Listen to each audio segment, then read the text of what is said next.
Good morning, everyone. It's Wednesday again. It's time for story time. Got something weird hanging with my hair here. How are you today? It's sweaty outside. It's very sticky and damp. The humidity is really high, but it's nicer. It's not as warm as it has been, not as hot, actually. So maybe it's a good day to get outside. Again, we might have thunderstorms today. I'm not sure. I wanted to tell you before we get started today that this afternoon, from 11:30 till 1, I will be at Sully Nature Park where we have the story hike set up. Just kind of hanging out and seeing who shows up during that time period. And if you do the story hike, I have a few of our goodie bags to take with me to make up and give to you while you're there instead of having to contact the library. I only have a few, so if you've already contacted me or I've contacted you to pick them up at the library, that's where that will still need to happen. But today I am going to do Jack and the Beanstalk. That's going to be our story today. It's a long one. I was surprised. There are a lot of words on the pages, and that's okay for a story time like this where you can come and go and you can watch it again later. But if I was in story time with you, I wouldn't have something quite so long for the littles because you start to get antsy, and that's okay because reading a long story it just takes a lot out of you sometimes. So you got to get up and move around and come back later. But the rhymes that I have today, I don't have as many since the story's so long, but the rhymes have most of them except for two. Like I have three of them have something to do with being up in the apple tree, over the moon, and going up a hill because Jack goes up the beanstalk because it's huge. I don't know if any of you have heard the story before. It's one of my favorites from when I was a kid. It is a fairy tale. Again, there are no fairies, but there are giants in it, which are kind of mythical creatures. They used to be on the earth, from what I understand, and now they're not. But this is a story about that time period, but it's made up. It's something that didn't really happen. All right, so let's get started with Jack and Jill going up the hill. All right? Jack and Jill went up the hill to fetch a pail of water. Jack fell down and broke his crown, and Jill came tumbling after. Does he look like he's wearing a crown? No, Jack's not a prince with a crown. The crown on your head is this part of your head right here where you would put a crown. That's what they call that. So he kind of bumped the crown of his head and probably cracked it a little bit, maybe gave it a bruise, something like that. That's what that means. All right, let's do the cow jumping over the moon. Ready? How does this one start? Do you remember? It's hey, diddle, diddle, the cat and the fiddle. The cow jumped over the moon. The little dog laughed to see such sport, and the dish ran away with the spoon. All right, let's be apple trees. This one is about the apple tree, and it's about two apples. Two, not just one. There's only one on the page, but it's about two, so we're going to become apple trees. Let me get in the camera. You're going to lift your arms way up high, like this, okay? Way up high in the apple tree, two little apples smiled at me. I shook that tree as hard as I could. Down came two apples. Were they good? Yummy. Because it might storm today, and I'm hoping it doesn't storm between 11:30 and 1 when I'm at Sully Park, we're going to do I Hear Thunder. This one is to the tune of Where is Thumpkin, if you've ever done that song. All right, ready? I hear thunder, oh don't you, oh don't you, pitter patter raindrops, I'm wet through, I'm wet through. I like that one. Let's do it again. I hear thunder, oh don't you, pitter patter raindrops, I'm wet through, I'm wet through. And our last one, our grannies. They're so funny. They make me laugh. I wonder what they look like now that they're a bit bigger. They're probably, this picture's pretty old. I bet you they're about 10. They're not little girls little baby girls anymore. They're little girls. All right, let's do Grandma's glasses. Let's see them. These are Grandma's glasses, and this is Grandma's hat, and this is the way she folds her hands in her lap. These are Grandpa's glasses, and this is Grandpa's hat, and this is the way he folds his arms and takes a nap. All right, so let's get started with this long story, Jack and the Beanstalk. Take a look at this art. The art is by Guy Porfirio, and the story is retold by author Carol Ottolenghi. And retold means that this story has been around a long time, probably, and it has. And like I said, it is a fairy tale, and it has giants in it. And it starts off with the classic Once Upon a Time. When giants still stomped the land, a widow lived with her son Jack. The widow was too sick to work, and one day they ran out of money. "Son," Jack's mother said, "I'm too weak to take the cow to town. You must go and sell her." There's the cow, and there's Jack and his mom. Now, Jack was brave and kind-hearted, but he didn't always use his head, which means he didn't think a lot.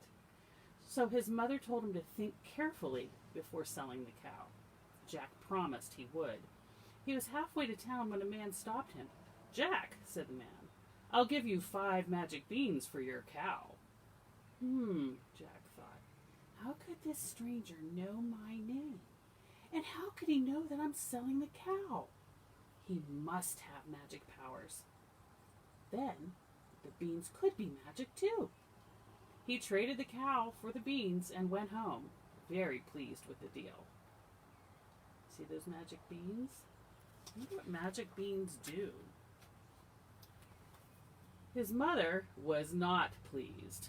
"You were tricked, you silly boy," she cried. "There are no such things as magic beans." Angrily, she threw the beans out the window. "Now we have no cow and no money," she said. "What shall we do?" And look, he looks so unhappy with his mom throwing stuff out the window, those beans out the window. Jack. The next morning, look at that. The next morning, something tickled Jack's nose and woke him up. Surprised, Jack saw that a huge leaf had poked into his window. He pushed it away and peeked outside. A thick beanstalk stretched up, up, up, its top hidden by clouds. "They were magic beans," he whispered. Without waking his mother, Jack started climbing the beanstalk. His arms and legs began to ache, but he forgot about them when he saw the castle. Oh my goodness. What a surprise. Oh goodness. Jack knocked on the castle door. A giant woman opened it. "Who's there?" she asked, peering around. "I don't see well, so speak up." Jack wasn't sure that he wanted her to see him, but he was very hungry. "I'm down here," he said. "Do you have any work I can do for food?" The giantess picked up Jack by his collar and plopped him on a huge stone floor. "Start scrubbing," she ordered. "Thud, thud, thud," said the woman. "It's my husband. Hide in the cupboard so he doesn't eat you. Scrub the floor later." There he is, going into the cupboard. And there's the giantess. Look how much taller she is. My goodness. Oh my goodness. The giant came in. Oh my goodness. He is so tall you can't even see the top half of him, just his legs. That's a big guy. The giant came in, took one sniff, and said, "Fee, fi, fo, fum, I smell the blood of an Englishman. Be he alive or be he dead, I'll grind his bones to make my bread." "Don't be silly," said his wife. "You smell breakfast. Eat while it's hot." After breakfast, the giant opened his bags of gold. He began counting the pieces, but fell asleep after 135,091. See all that gold? There's his face. He has a head. That's good. Just a little gold would feed Mother and me for a long time, Jack thought. He snatched a small bag and climbed quickly down the beanstalk. Jack's mother was delighted, but when she heard where Jack had gotten the gold, she hugged him tight. Those giants robbed us of that gold and 2 other treasures, she said. They killed your father. I grabbed you and escaped. Promise that you won't go back for more gold? Jack promised. See how happy his mother is? See how happy Jack is to make his mom happy? The next morning he climbed the beanstalk again. I promised not to go back for gold, the boy thought as he climbed. I didn't say I wouldn't go back for something else. After all, it was ours. Jack banged on the castle door. The giantess squinted her eyes and peered down at him. Are you the thief who was here yesterday? She's pretty sure she knows he is. I'm no thief, Jack said. I'm a hard worker, though, and I expect to be paid for it. The giantess picked up Jack by his collar and plopped him in front of a huge tub of dirty dishes. Start washing, she ordered. Thud, thud, thud. Arg, said the giantess. It's my husband. Hide in the cupboard so he doesn't eat you. Do the dishes later.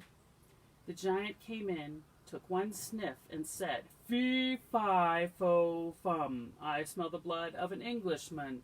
Be he alive? Yeah, interrupted his wife. You smell breakfast. Eat while it's hot. There he is, fee, fi, fo, fumming, wondering what he smells.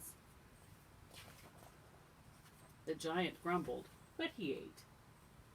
Then he got a goose from a crate in the corner. He put the goose on the table and roared, Lay! The goose honked twice, then waddled back to its crate.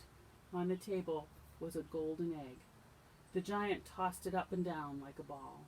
Then his eyes began to hurt from looking at the shiny gold, so he shut them. There he is. He's sleeping like Grandpa. As soon as the giant fell asleep, Jack grabbed the goose and quickly slid down the beanstalk. His mother was waiting at the bottom of the beanstalk. She was very angry with Jack. I didn't exactly promise not to go up again, Jack explained. You knew that you weren't supposed to, said his mother. Go to your room. She is not happy. And she's right. Jack knew. He knew. There's the castle. Jack knew that he shouldn't, but the next morning before his mother woke, he climbed to the castle. Instead of banging on the door, he crawled in a kitchen window when the giantess wasn't looking. The giant's wife hid me in the cupboard, Jack thought. I'll hide somewhere else. He climbed into the wash tub. Soon he heard thud, thud, thud. There he is climbing into the wash tub. The giant came in, took one sniff, and said, Fee, fi, fo, fum. I smell. You certainly do, interrupted his wife. That little thief probably sneaked in again. He always hides in the cupboard. But Jack wasn't there. The giant ate his breakfast. Then he got out a golden harp. Play, he roared. And there's the harp. The harp sounded like a sparkling stream pouring over pebbles. The lady of the harp sang a song with no words. Jack was entranced. The music put the giant to sleep. Jack grabbed the harp, but he almost dropped it when it screamed, Master! Master! The giant woke and thudded after Jack. There she is yelling for her master.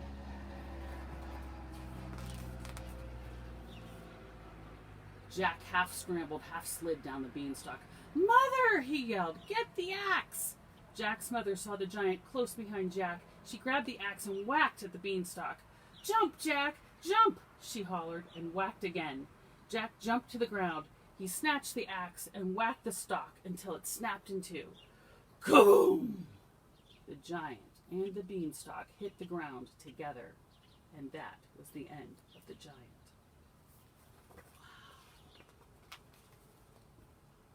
Jack, his mother, the goose, and the harp lived very happily together, except for the time Jack went to town to buy a pig. But that's another story. All right. Did you like that story? It's a little bit scary. Oh my goodness. A giant, and he comes after you and then is coming down the beanstalk to your house? No way, man. No way. That would be too scary.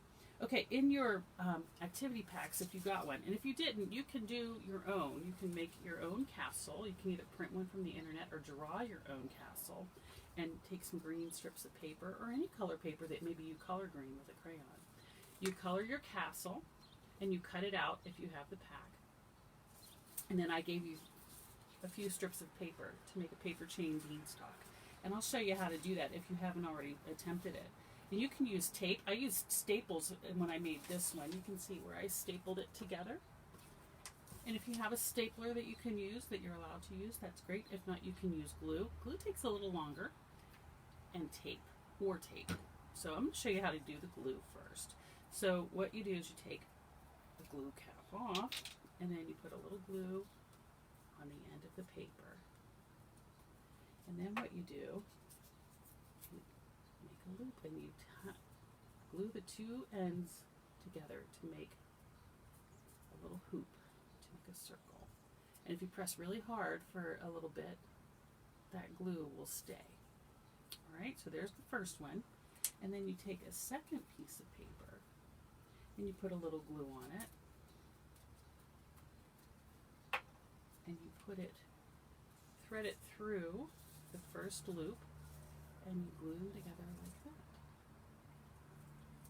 All right, there's that. Now, if you wanted to use tape, I'll show you how to do that real fast. Oh, I dropped my glue, so it's a good thing I'm doing tape. Whoop, we have to do it this way. Like this.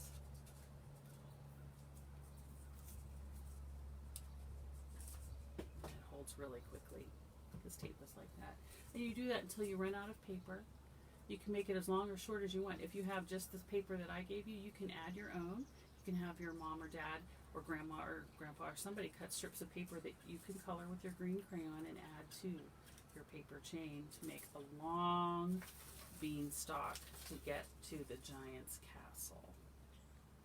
Okay, and I'd love to see pictures of that completed artwork, whether you do the one that I sent home or if you do one that you made yourself.